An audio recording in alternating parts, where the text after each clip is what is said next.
Welcome to Numbers Don't Lie, powered by Sofascore, the show where football meets data. We're going beyond the eye test, digging into the stats, the trends, and the analytics that drive the game. Every week, we'll break down the biggest storylines in world football, not just with opinions, but with hard numbers. Because in football, emotions run high, but the data, well, the numbers don't lie. We'll be talking a lot about the data that eventually gets compiled into one big number.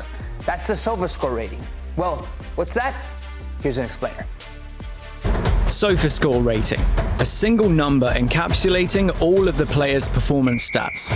Ranging from 3 to 10, the rating is affected by over 100 data categories. Each category contributes to the rating, either positively or negatively.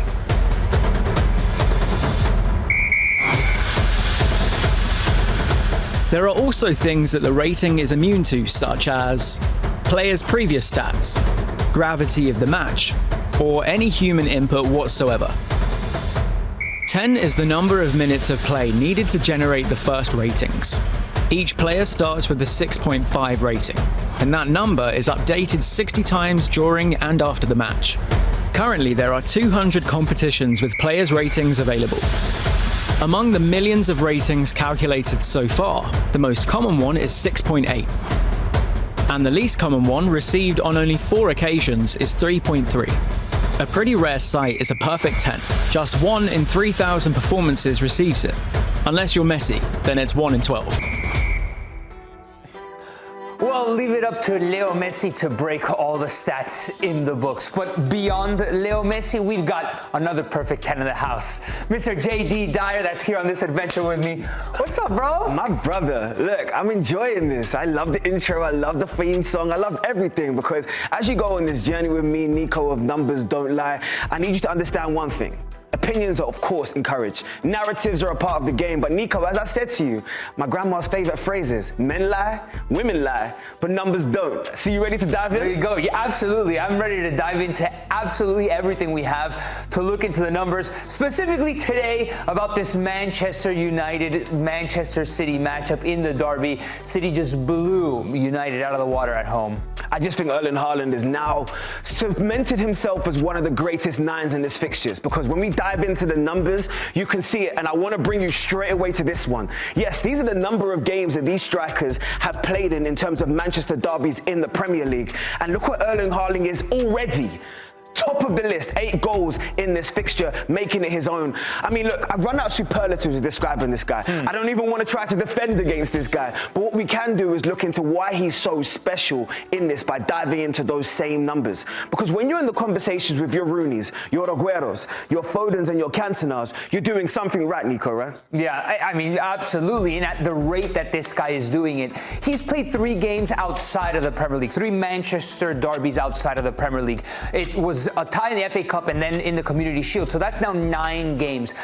Look at his influence. 8 goals, 3 assists in those 9 games. Where was Wayne Rooney after 9 Manchester derbies? Just 4 goals, 0 assists. I mean, that's pretty incredible still. Still got a celebration, though. The celebration to match, though. Aguero, 7 goals, 0 assists in that time. I mean, if you put up 7 goals in your first 9 Manchester derbies, or at least 4 goals in your 9 Manchester derbies, it's pretty incredible. But Haaland already 11 goal participations in his first 9. I mean, you know he's going to play in a derby and he's going to have influence. These were his numbers from Sunday. I tell you what I love, Nico. Everybody talks about the things that he apparently doesn't do. Where's his link-up play? Where's the touches? He doesn't get anything else. Let me tell you what he does do, though. He scores goals. Yeah. And you can see it already. The brace has already been well identified in terms of the key touches in the game, the total shots impacting the game in the ways that Pep Guardiola will want him to, right? In front of goal. And the expected goals. Look at this. Look at this already. More than a goal a game expected. This guy is super special, and he's only 25 years old, and he's just making his own name in this fixture. What's incredible is that he just needs a couple of touches to end up shooting. But let's look at what he did on the other side of the ball, because he actually had a really good game defensively. 6 clearances. That's a career high for him on the defensive end. Yes, okay, 3 of those clearances kind of came on one corner kick sequence. That's what I'm about to say to you. Yeah, but he was there. Man, he headed the first one out, then another cross came in, he headed it out, and then on the rest of the play, you could see him waiting on that defensive line, and he ended up clearing it one more time. But then he had 3 more clearances. All around, it was incredible. 9.4 Sofascore rating.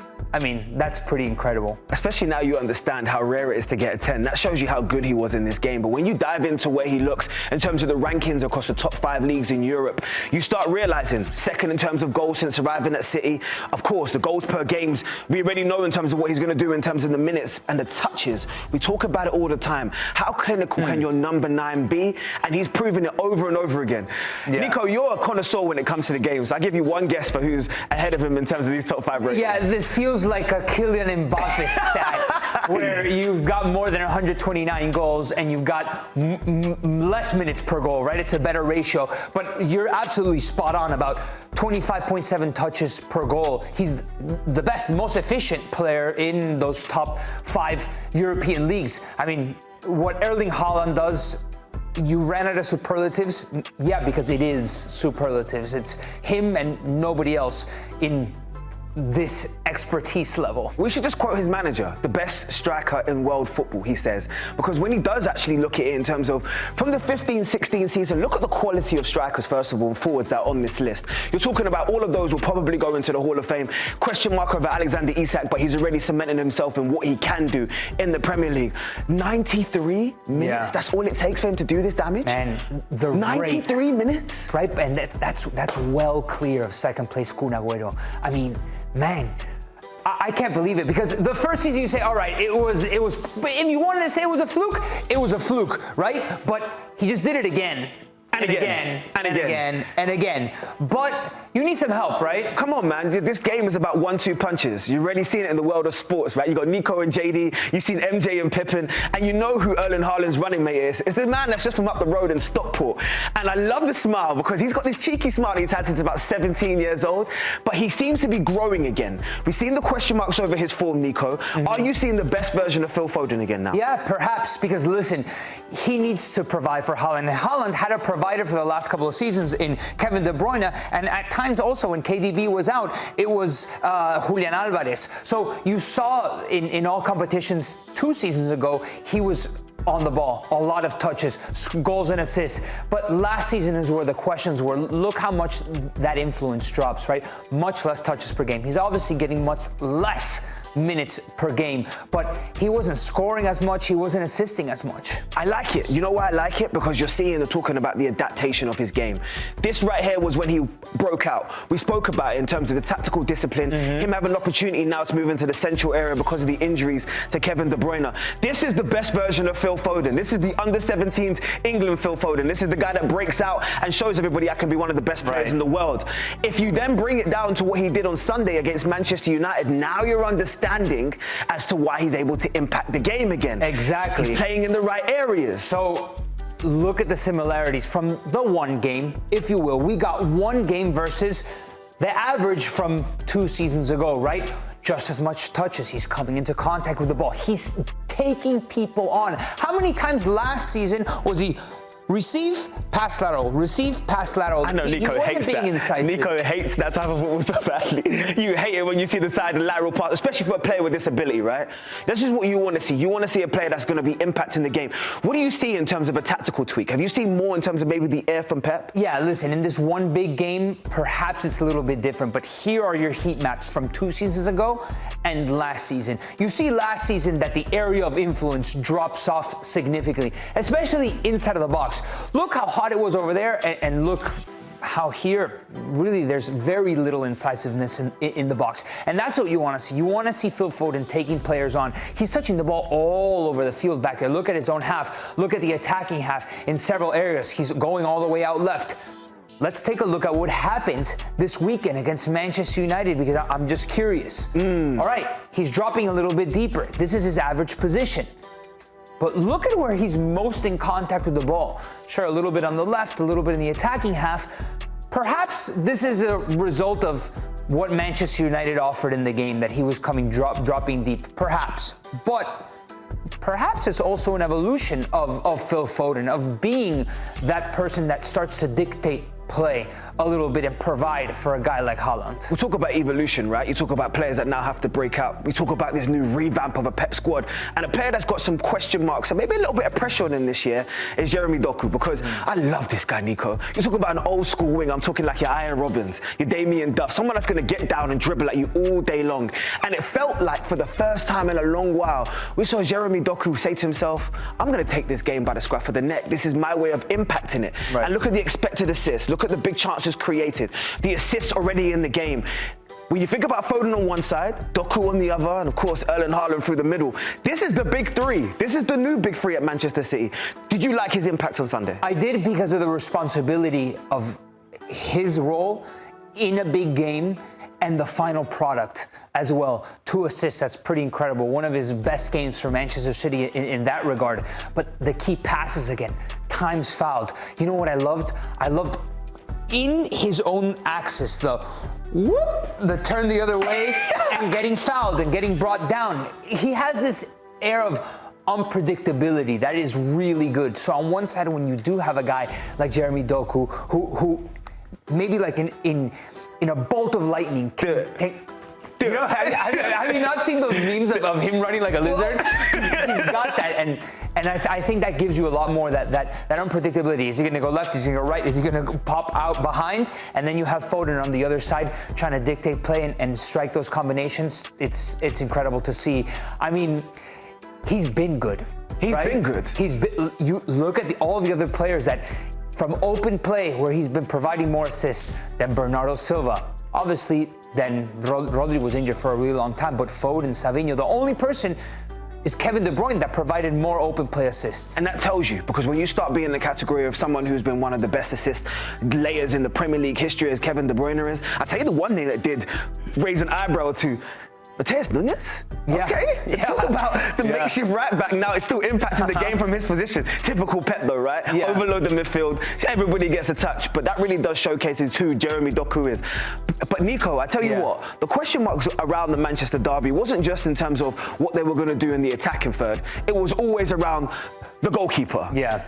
Debut. There's not many times you get an opportunity to debut in the Manchester derby. I can think of Leroy Sané, Claudio Bravo that's had this opportunity. But what did you think of Gigi Donnarumma as he turned man and accepted his role now as a City number 1? Listen, I think for a goalkeeper, sometimes you can just look past the numbers for a moment, if you will, please, and just say, just look at the guy. He's ginormous. He's making big saves, the clearances, the punches in the corner. I liked it all. The presence. The presence. I don't know if we can find a stat for presence, but his presence ratio was very much felt. And obviously we have a tiny sample size, right? Key errors 0 versus Trafford's 0.33 errors in the couple of games that he played for Manchester City. The clearances, punching the ball. He actually had a lower Sofascore rating than Trafford did, but beyond those numbers, right? It's what you want him to deliver in the big moments in Premier League, but also in the Champions League. It's a big week ahead of us, Nico. You already know what time it is. And this is where he's going to be able to earn his value in terms of as his City legacy. Because domestically, we already know they're going to dominate most games. But what he can do in the Champions League, especially as a proven winner now, is really going to separate him away from the greats that have worn that shirt beforehand. Yeah. And I love it because the goals prevented, you can turn around and you can circle him all you like, but he has a better defense probably in front of him now. Yeah, definitely. And listen, these numbers aren't particularly eye-popping because I don't think he had a good league phase with PSG last season in the Champions League. But where he did excel were in the clean sheets, the big moments, the percentage of clean sheets, the save percentage in the top 10 goalkeepers in the entire tournament. It's pretty incredible. And I have a feeling we're just seeing one game with Manchester City for Gigi Donnarumma in all of these stats. As the season plays out, I think he's gonna feel a little bit stronger about his numbers as the season plays on. I don't doubt it whatsoever, but there's a long season to go, and somebody else is feeling the length of this season is the other side of Manchester. Ooh. Now we need to open the conversations about Ruben Amorim, and he's had some choice words after the derby. See you in a sec. Hey, welcome back to Numbers Don't Lie. Well, there's been a lot of talk about Ruben Amorim and his system and why he doesn't want to change. After the loss in the derby, he defended it in the press conference. Listen in. Find it easy. to play again. Guys, you have I understand that, and I accept. So it's not a record that you should have in Manchester United. There are a lot of things that you have no idea what happened during these months, but I accept that. But I'm not going to change. When I want to change my philosophy, I will change. If not, you have to change the man. So and we will talk about that every game that we lose. I don't believe in that in the system or whatever. I play my way, and I'm going to play my will until I want to change. If not, you have to change the man. What a self-indictment. These are the numbers, wow. JD, for Ruben Amorim at Manchester United. Wow. You know what? On the onset, I will be honest with you, it doesn't look as bad as we first feel, or the narrative that's out there. 47 games, 18 wins, 9 draws. Of course, more defeats than wins is never good. The points per game definitely needs to improve for the quality that Man United are, and you might as well say every goal you're conceding one. So the overall score, which I give them credit for, 6.95. Sure. But this guy right here, we know is under immense amounts of pressure, Nico. Because obviously these numbers are fluffed up by a really good run in the Europa League in which you got to the final. But I want to hone in on what's going on with Ruben Amorim domestically. Of course. Because the Premier League is where it's at, right? Not the Europa League, not an FA Cup, not a League Cup, although maybe they can't even beat Grimsby Town by this point. But are we bringing it up again? Are you reloading their trauma? Sorry. Are you reloading their trauma? Premier League. So let's throw up the Premier League table. Since Ruben Amorim has taken over, and look for Manchester United. Okay. Oh, they're here. They're dead last. Wow. So this is the points total of the Premier League table since Ruben Amorim has taken over, and they are dead last. And you can see these teams highlighted in purple. Those are the teams that have changed their manager. Spurs sacked Ange. West Ham sacked Lopetegui. Wolverhampton sacked Gary O'Neill. Facts. Brentford changed their manager. Everton fired Sean Dyche. And that's bottom half of the table. I mean, there's a lot of highlighted teams around Manchester United, and I'm not going to be the one that makes executive decisions for Ineos, but the numbers here are alluding to a story that perhaps should happen. I'm just going to say something. This right here is unacceptable. You're Manchester United. You're one of the most historic domestic clubs that have resonated around the world. You have propelled the Premier League as a worldwide team. Yeah. You're on a completely different plateau.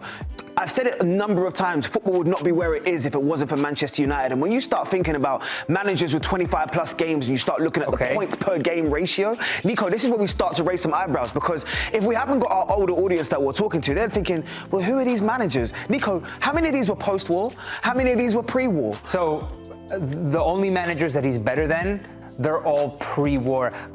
I am willing to bet a top dollar that anybody watching this show never saw a Manchester United game where Herbert Bamlett, Walter Krimker, or Scott Duncan were the manager. You don't remember Scott Duncan on the sidelines? Sorry, I don't think anybody watching this show knew of these guys before. But this is unacceptable for a Manchester United standard, especially in the modern era. Well, let's dive into the conversation, because what we're learning about character traits, and I never really like to identify people without actually meeting them a number of times, but stubbornness is definitely a key in terms of with him. Or resilience, is it, in terms of with this system? This 3-4-3, he's so determined to make sure it's a success at Manchester United. But you think about some of the other managers that have been super successful in their time, and you think about the Fergusons, the Ole Gunnar Solskjaers, the Jose Mourinhos. They've all had to adapt at some point. And now all of a sudden, we go down to my friend down here, Erik ten Hag, and this reign doesn't look as bad as was once documented, Nico. We start thinking about that 1.84 and the question marks that are around him, whether or not he was adaptable. Can he do this? Can he handle the pressures of being the Manchester United manager? And where do we find ourselves today? Yeah. Listen, I don't think the reason of this segment is to say that Erik ten Hag should have kept his job, because there were serious questions around Ten Hag, but he was doing a certain standard, 4th in points per game, and it wasn't good enough. Imagine that. Ole Gunnar Solskjaer had Manchester United finishing 2nd. He was apologizing in front of Old Trafford for finishing 2nd in the league. So listen, these are, I think Ferguson, I mean, throw Ferguson to the side, because that's an exception to the entire rule. But Mourinho won titles, even Ten Hag won titles, smaller titles, but something was working for Amorim, there's a lot of stuff that isn't working. Look at the expected goals underperformance in this case. Wow. Minus 8.49. But 23rd, JD. I know, we're not in Division 1, so we need to break it down to the people because they're even incorporating the teams that have gone down. That shows you how low. That shows you how low Manchester United are in terms of expected goals per game. And then again, shot conversion is another major question mark. 7.4%? Where are we? This is meant to be the theatre of dreams. Yeah. Right now it's looking like an absolute nightmare. And you start breaking it down in terms of the touches per goal, the touches in the box. Right. It's just, for me, there's too many question marks around what impact are they having? Yeah. What influence can they have on a game? What is this system? Okay, so conversion, which means that they're creating chances, right? But what is the quality of that shot? That's what I'm most interested in to see, because sure, conversion, I guess, score your chances, but if they did score their chances, let's take a look at their XG. Where would their XG put them at? Per game? Wow. Even if they performed at their XG, they'd still be mid-table.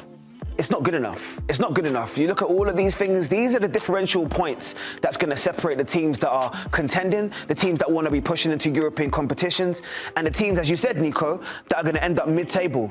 But once again, it's the goals per game. 18th? Yeah. That's relegation form, ladies and gentlemen. No matter which way you look at it, you cannot average 1 goal a game and be talking about wanting to propel yourself forward or be making progressive steps. So they need to start creating even more chances to then convert more opportunities, right? But that's just on one side of the ball. What about defensively? I'm curious to see where Manchester United lies in all this, because it all goes back to the system, the organization with the 3 in the back, with the wing backs, right? They concede a lot. They allow a lot of shots. I mean, penalty areas, entries allowed per game. Teams are playing inside of their own box, JD. Well, Nico, for me, the question mark around it is, if you're going to play 5 at the back in your system and you're going to be so resolute on it, this is what I'm building my foundation on. I'm going to have 3 quality centre halves. You can't then be leaking goals. You can't have clean sheet percentages, 19th ranked in the league. You can't be having shots allowed per goal on your game, per game. It just doesn't make any sense, because the emphasis of what you're saying is that my foundation is strong. Within this system, you want to have at least 5 defenders at all points. Yeah. This doesn't scream a foundation is strong. So we can question mark the goalkeepers, we can start looking at individual mistakes, but really and truly the deeper question is this system working? From 100 games, you're only keeping clean sheets in 16 of them. Forget about it, man. And you're not adapting. The definition of insanity is trying things over and over again and expecting results to change. For Manchester United, the results have been quite the same. Look, I know. It's take a deep breath, Manchester United fans, because it isn't just the focus isn't just on you guys. But what we can make sure our focus on is the other derbies that were occurring, and we're going to go straight into Italy now because it's a big game this weekend. Yeah, welcome back in to Numbers Don't Lie, where of course opinions and narratives always sprinkled in the footballing world, but this is the show where we use stats and numbers to back up some of the biggest conversations in the footballing world. Nico, look, I know the conversation around Derby d'Italia, right? Italian football's boring. It's defensive orientated. No. Now all of a sudden, the conversation should be around it's free flowing, it's high scoring. And when you start really recognizing the goal scores that has occurred in terms of the Derby d'Italia against some of the, of course, big Classicos and Manchester derbies that have occurred across the world, it's an incredible sight when you think to yourself, 16 goals in the last 3 matches, Nico.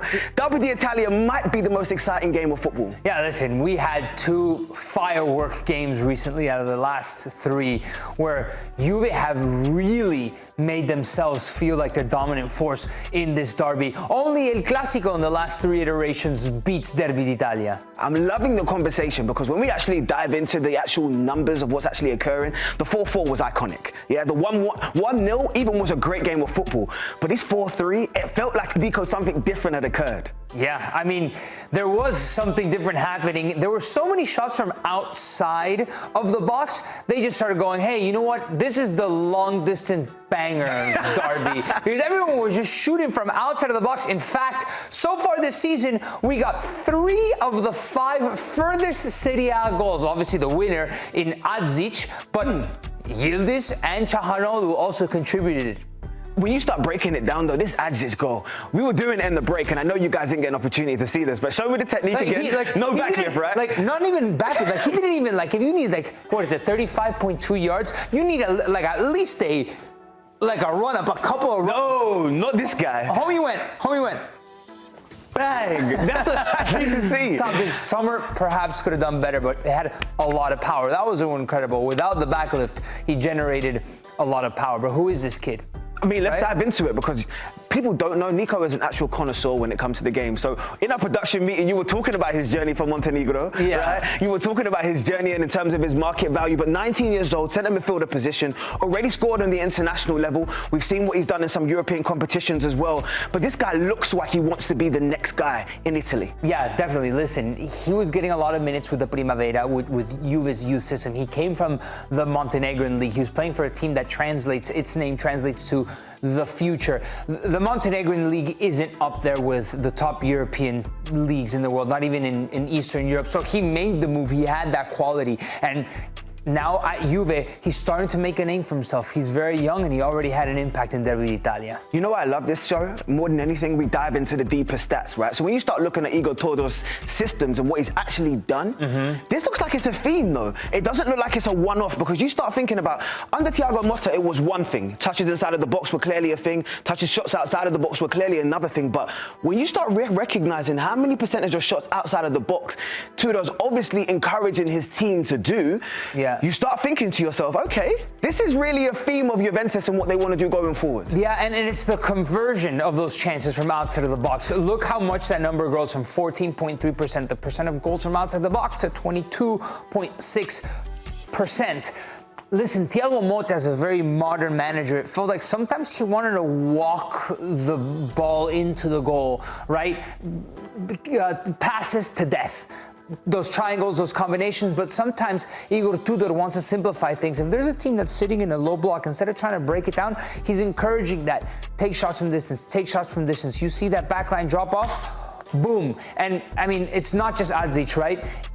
There's a kid that's absolutely killing it. He's a young Turkish superstar called Kenan Yıldız, and he's ready for that responsibility. He's not just some like bright youth like spark. He wants to be the guy beyond that bright youth spark. He wants to be the main man. And this summer, going from Club World Cup into this season, his Sofascore rating is off the charts. I want to talk about, do you think he's underrated? Because I watch him and he has that swag. I agree with you. 100% he believes in his confidence. He believes he's the man in that position. But there's something different about him that he just feels like, you know what, if they don't respect me now, they will respect the work that I put in. Yeah, for the people that watch him, I think they understand how good he is. But I don't think like in a global football conversation, he often comes up like tip of your tongue. I think a lot of guys, a lot of media talk more about Lamine Yamal, obviously. But then Desiree Doué and Arda Güler is top of mind before Kenan Yıldız. And I think Kenan Yıldız has all the right to enter this conversation. Obviously, these numbers, matches played, are skewed because of Club World Cup. Lamine Yamal, we only have a 3-game sample size, but it's almost like I don't need to prove to you how good Lamine Yamal is. But the comparison is there. Look at the goals. Look at the assists. He's taking people on. He's shooting the ball. He's creating these big moments. Let's go even deeper and see how Kenan Yıldız is that good. Successful dribbles, 1 per game, okay, but goal conversion. He is taking advantage of those opportunities. Clinical. Like, talk about Mr. Clutch. And it feels like in Serie A, you're not gonna get those big chances as much as perhaps you will in La Liga or in Liga 1, right? So it's pretty incredible that Kenan Yıldız is already doing a lot of this. Well, since we're talking about the Turkish wonder kids, let's talk about another person who's allowed themselves as a Turkish person to, I would say, lead this conversation in terms of attacking midfielders. And Çalhanoğlu has been one of those bright sparks. No matter what has occurred in an Inter Milan shirt, this man right here really accepts the responsibility. He really enjoys it. Are you talking about long-range bangers? Oh, he is the king. He is the king. Crown him, Nico. He is Kral Hakan.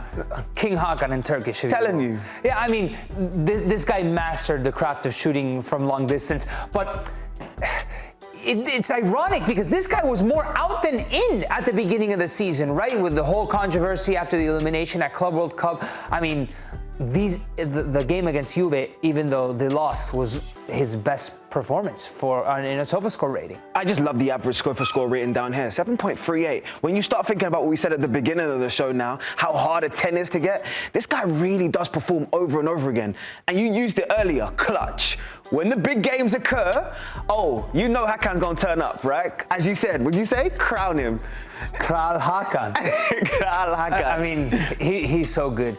Look, goals from outside of the box since the beginning of last season. He's up there in the top 5 leagues, and the percent of all of his goals from outside of the box is almost half of those. So if he's in that pocket, if he senses that that back line is too deep, he's gonna take the shot. Even on that broken play, he just needed a chest down and he saw that pocket right at the edge of the box and boom, you gotta go. I mean, listen, this is one of the bright spots, obviously. If you're in a 4-3 game, offensively, it's going to be really good. It's a good talking point, right? But defense. Defensively? I know, the question marks. And I don't like highlighting individuals because it's a team game. But Bastoni seems to be struggling sometimes when we're talking about these individual performances and lapses. It's a trend with Juve. He must hate any time he has to either go to Turin or has someone from Turin come to him because he seems to struggle in these games. And that seems like it's more of a mental thing than it is anything else because we've seen him perform. He's actually a really good player.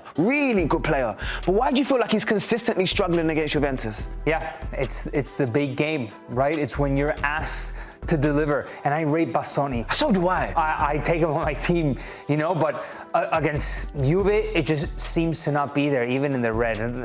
Yeah, just not 5.8? Right, I mean, and there were questions also, not only coming off of this performance, but just days before that with the Italian national team, scoring that own goal, it looks sloppy.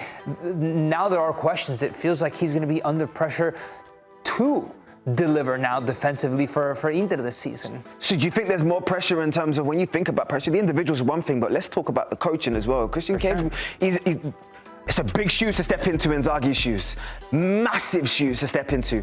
Do you feel like now we're starting to see a different level of Inter? And where do they feel in terms of with the schedule going forward as well? Because look at the percentages. In the big games over here, it seemed like they had a lot of things going for them. You see the points per wins in terms of their percentages, the goals conceded.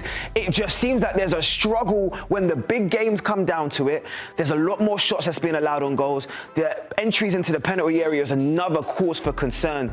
But the big chances, if I'm a defensive meister and I've allowed myself as someone who's developed my reputation in terms of as a player throughout Europe as a defender, I would be circling this as a big question mark right now. So we categorize big games, quarterfinals onward in Champions League and a couple of important matchups in Serie A. Against other teams where you're expected, you're the favorite, you go into that, you're a better team, you got quality in your squad from the goalkeeper forward in every single position, you're expected to steamroll teams. Sometimes it's a little bit more difficult, but they're good. Of course they're good. They're expected to win those games. There's a drop-off. I think against any big team, any team against any other of their quote-unquote big matches, there is going to be a drop-off because there's a certain level of performance that both teams bring to the table. You're going to get beat. You're going to beat them. There's going to be a drop-off. But this is crazy. And in the big games, this is a team that made the Champions League final. But defensively, they had to go blow for blow with Barcelona to end up beating them. Talk your talk. Right? They conceded a lot against Barcelona, a team that was known for defending well, usually, right? They won the Scudetto, defense wins championships. But you gotta be a little bit more sound defensively in those marquee moments. I think we can have a look at their fixtures as well because the fixtures is going to be a massive determinant as to just where they go overall. And I know, Nico, it's a big week because now we allow the foundation. Both Juventus and Inter, you can see where they're going. Circle straight away. When you look at Inter away at Ajax, that has to be 3 points to kick off the campaign, surely. Yeah, and for Juve at home against Dortmund as well, it's going to be a tough matchup. But you look at this average opponent rating for both teams, it's an 89.9 coefficient. What does that mean? Well, it's the 8th easiest schedule for both of these teams in the league phase. So for Juve, for Inter, they should be in the knockout round. And I would say you have a really good opportunity to go straight into the round of 16 and avoid that knockout playoff round where, for example, Juve lost 2 PSV Eindhoven last season. Don't remind them, Nico. Don't remind them. I won't. But look, this is an important week. It's an important week for you. It's an important week for us. You know why? Because Europe's elite competition returns. The Champions League is back. And we're ready to dive into all of it here on Numbers Don't Lie. Welcome back to Numbers Don't Lie, the show where you need numbers and not narratives to back your chat. And this is a very special week. The return of the Champions League. Yes, the theme music, the freshly cut grass, and of course the midweek action. And I love what the fixture gods have done for us. Already they've given us a subplot in match day 1 because you can see it. I know you can see it. The Premier League versus La Liga clashes. Yes, don't fix your TVs. This is right here is what you're seeing. Tottenham versus Villarreal, Athletic Club versus Arsenal, Newcastle versus Barcelona, and of course the European. And look, this team right here, Liverpool, the English Premier League champions taking on Atletico Madrid. I know I'm smiling so much because there's so much to discuss, but we're going to put a spotlight on an individual player. So Nico, take me away with Florian Wirtz because I'm interested to see what he does in his Champions League debut in a Liverpool shirt. Yeah, I'm interested too because he's not the same player that he was at Bayer Leverkusen. We got to give him some time to click, but you can see here the touches are similar, but the attempted dribbles aren't that much. At Bayer Leverkusen, he was the guy taking on players, making things happen himself. But here, he's one of a lightning, electric cast. Shots per game, much less. So he needs to make much more with less time on the ball because he's got so much support around him. Let's take a look at the heat map for Bayer Leverkusen last season and this season with Liverpool.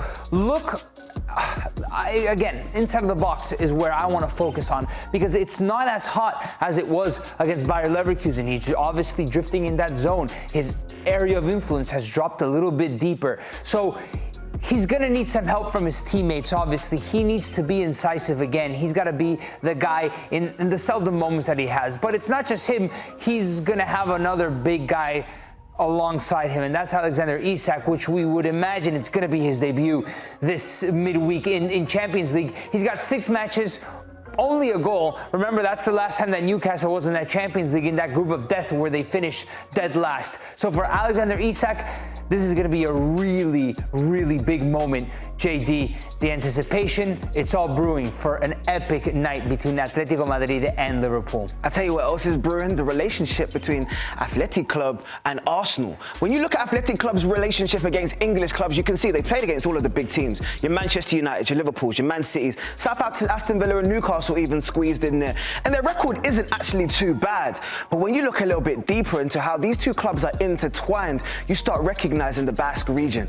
It goes deeper than just these two players here because Mikel Merino has been a sensation since he's come in. His adaptability, his versatility in certain positions, and whether he's needed in Mikel Arteta's system. Martin Zubimendi, I mean, we're going to start calling him Brace Zubimendi from now on in terms of what he's able to do. The technique from the weekend says everything you need to know. Their records speak for themselves, but like I said, it's a little bit deeper. It goes as far back as Nacho Monreal. And of course, the manager who we spoke about in Mikel Arteta, another one from the San Sebastian region.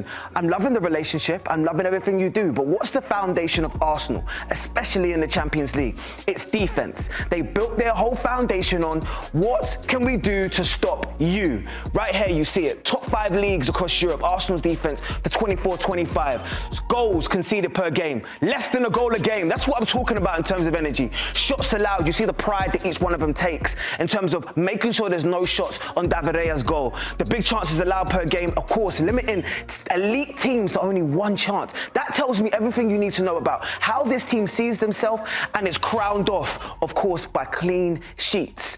But we can go from one side of North London to the other. So Nico, take me away because I'm interested to know how you feel that this Tottenham team is going to get on as they start their Champions League campaign. Yeah, against Villarreal, 2 teams that invested heavily in the offseason. Villarreal just very recently coming off of their first loss this campaign. It came to Atletico Madrid where they were held scoreless, but they've got the likes of George Mikautadze all the way there out on the right-hand side, leading the lines. Perhaps we might see former Minnesota United striker Tani Oluwaseyi.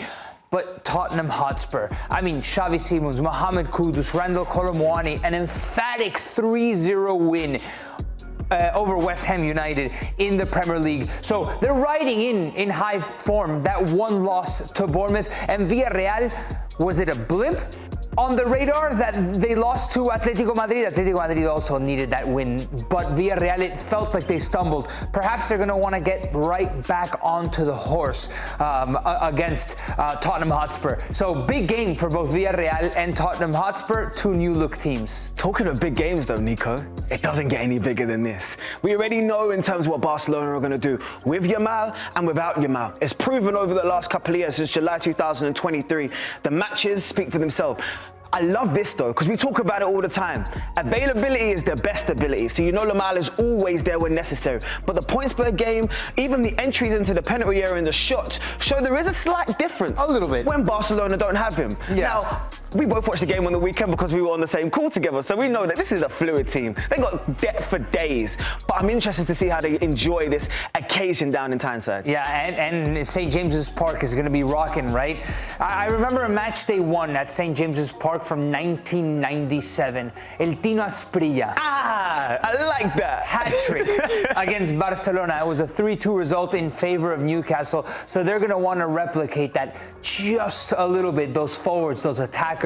You can enter into Jordi folklore with one game, a big one against Barcelona. For all those that need the context as well as to how important this is, Newcastle have waited a long time to hear that theme song. They've waited a long time to see the world-class teams roll into town, and they are going to be, every single one of those 56,000 that's in there, ready from the second that whistle goes to turn around and showcase what they can do, especially with their new stars. Now, this is what I'm talking about. Let's just scratch this off because this is still trauma to them. Let's not even acknowledge this part, but we need Alexander Isak as the comparative because now you see what the new signings can do. Nico, this is where they want to be building their foundation. Yeah, obviously Visa's not going to play. It's going to be a couple of weeks until he's back, but I don't think just one guy replaces Alexander Isak. It's going to have to be a combination of these two. Voltemade, there were questions. Yes, he can do it at Stuttgart. He's a good Bundesliga striker. How often have we talked about the Bundesliga pipeline into the Prem? Scored just this past week, and he got 17 goals, 3 assists in all of last season in the Bundesliga. But in the Premier League, Visa has experience. He's already proven. So it's the combination between these two. Can they play together, and can Newcastle replicate a certain quota? I would call it an elite quota that Alexander Isak was putting up there, because you lose that guy and you need somebody to deliver the goods, and it just feels like this is all brewing for like a Voltemade, who was like not even on our radar throughout the summer. We weren't talking about him. I feel like the chat was all about Ekitike. It was about Gyökeres. It was about Benjamin Šeško, and suddenly, if Voltemade has a game, Telling you. the stock is gonna go super high for a guy like this. Quickly, before we go, because this is a numbers-based show, right? La Liga versus the Premier League. What's the score going to be? Who's going to win the most games? What's the score? Of those 4 games? Yep. Ooh, yeah, now I gotta bounce around the walls. Here we go. Bounce around the walls. Spurs is gonna win. Okay. Liverpool's gonna win. Okay. Could be a draw, or Barca's gonna win, and then I'm missing. Don't do it. Don't do it. Oh, Arsenal against Athletic. Athletic is their first time in Champions League in 11 years. San Mamés is gonna be on fire. No Nico Williams. Valverde says he's focused on the league. and you want to turn Athletic around and have say a lot of fire. injuries. I think Arsenal can get it done. I think That's it's what I gonna like be, to hear. I think Premier League is gonna be undefeated in this match they won against La Liga sides. Because that's Nico Cantor. I'm JayDee Dyer. You know what time it is. Numbers don't lie. We'll see you soon. Peace out, guys.